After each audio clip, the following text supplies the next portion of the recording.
guys, welcome back to another little episode. This one's going to be a really simple, quick trick.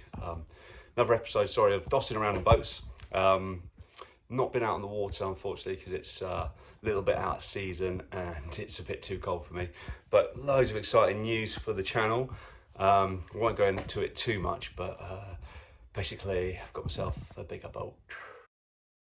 Yeah, still got the sib. Still planning to use the sib a lot, but I've got a nice little fishing boat slash sports fisher, so I might be able to do some bit of water sports off the back or whatever.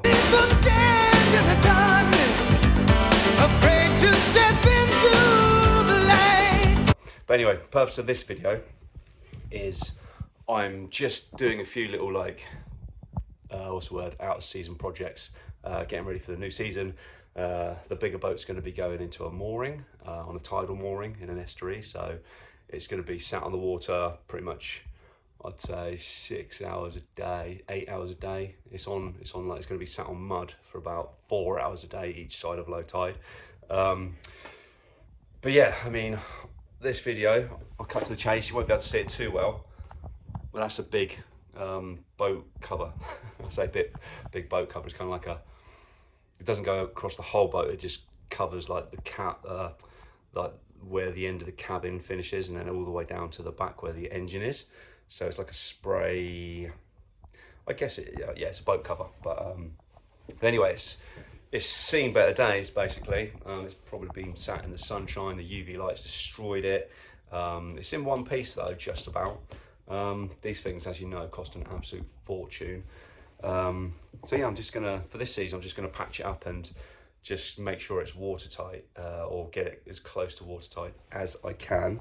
But yeah, I thought this video would help quite a few people actually. It's I bought some canvas, just some cheap waterproof stuff off of eBay. Tried to match the colour. It's quite nice actually. I think it's called I don't know. It's like a burgundy. Some people call it red wine. Yeah, it's nice kind of premium burgundy kind of colour. Plum, more kind of burgundy. Anyway, don't worry about the colour. This trick is all about the glue.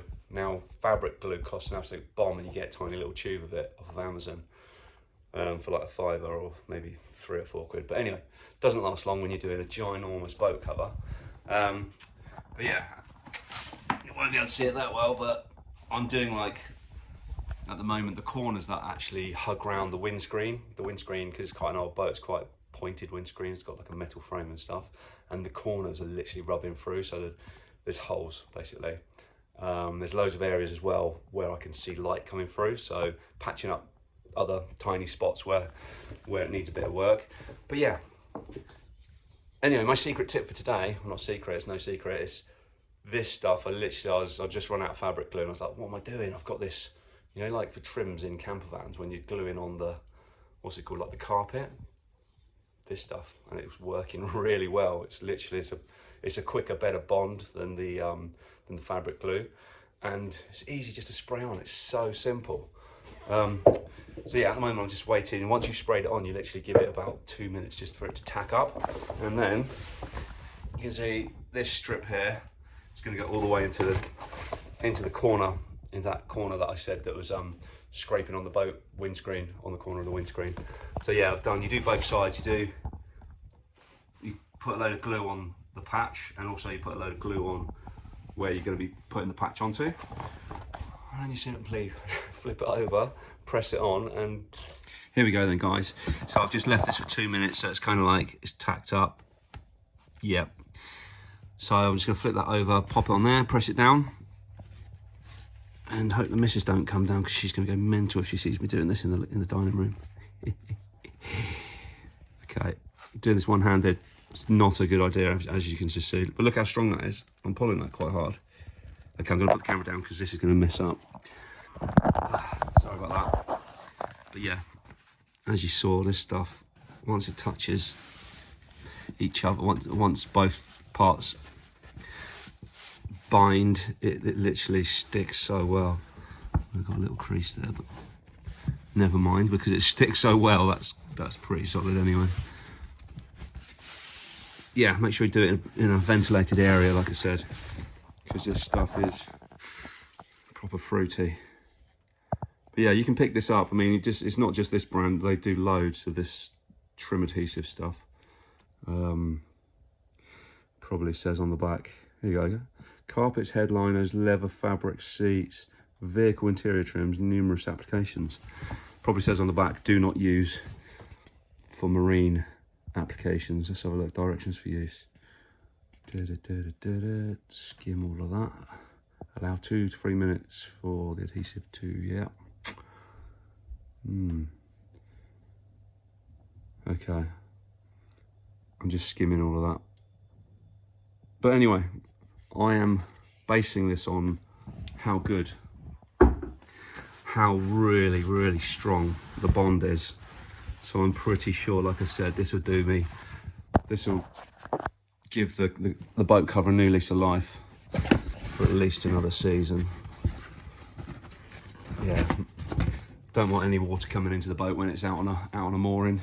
I know I'm gonna have 2 bilge pumps, but all these using the books. The old way I was doing it with the fabric glue, I was putting it like a patch like that, putting a book on it and then putting a weight on it. But this is just insane. It's pretty much in 10 minutes time I could just go and whack this back on the boat if I really wanted to. It's bonded so well, but I'm not going to, obviously. I will let it kind of air for half a day or so.